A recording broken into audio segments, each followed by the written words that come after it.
We turn on a tap, fill a glass, and drink. But have you ever wondered how water became safe enough to drink? Long ago, clean drinking water was not guaranteed. Rivers could be muddy, dirty, and full of things we couldn't see. So how did humans go from dirty rivers to the clean water systems we use today? Let's follow the journey. Early people often collected water in simple clay containers, but storing water did not automatically make it safe.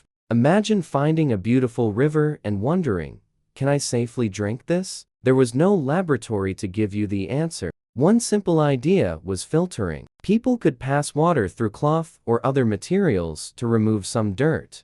It worked surprisingly well for visible particles, but clearer water did not always mean safer water. Another important discovery was heat. People learned that heating water could make it safer to drink. Boiling became one of humanity's simplest tools against dangerous organisms in water. Over time, people began combining different methods instead of depending on just one.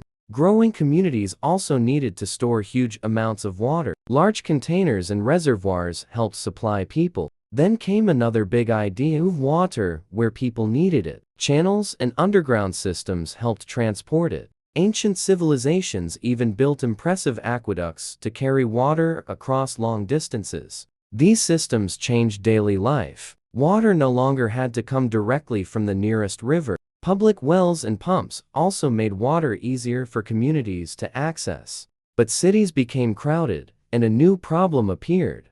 Contaminated water could spread disease. People began realizing that dirty water wasn't just unpleasant. It could seriously affect human health. Then science revealed something shocking. Water could contain dangerous things that our eyes couldn't see. Under a microscope, scientists discovered tiny organisms living in water. Suddenly, clear-looking water could still be dangerous. This changed everything. Water treatment became a scientific process, not just a guess. One important method was filtration through materials such as sand and gravel. These layers could trap many particles and make water much clearer. Modern treatment systems then began using large tanks to control the cleaning process. Some particles can settle naturally when water is left still. This helps separate unwanted material from the water. After settling, water can pass through additional filters to remove even more particles. Modern treatment plants combine several carefully controlled steps to produce water that meets safety standards. And the process doesn't simply stop when the water looks clear. Samples can be tested in laboratories. Some systems also use methods such as ultraviolet treatment to help control harmful microorganisms. Testing is another important step. Scientists check water quality before it reaches the public. The goal is simple. Water should be treated, tested, and managed carefully before people drink it. Today, enormous treatment facilities can clean and move water for entire communities. Think of the journey like this. Dirty source water enters, treatment happens in stages, and cleaner water comes out. Eventually, that water can travel through pipes and arrive right at your kitchen tap. What once required rivers, buckets, and careful survival decisions can now happen with the turn of a faucet.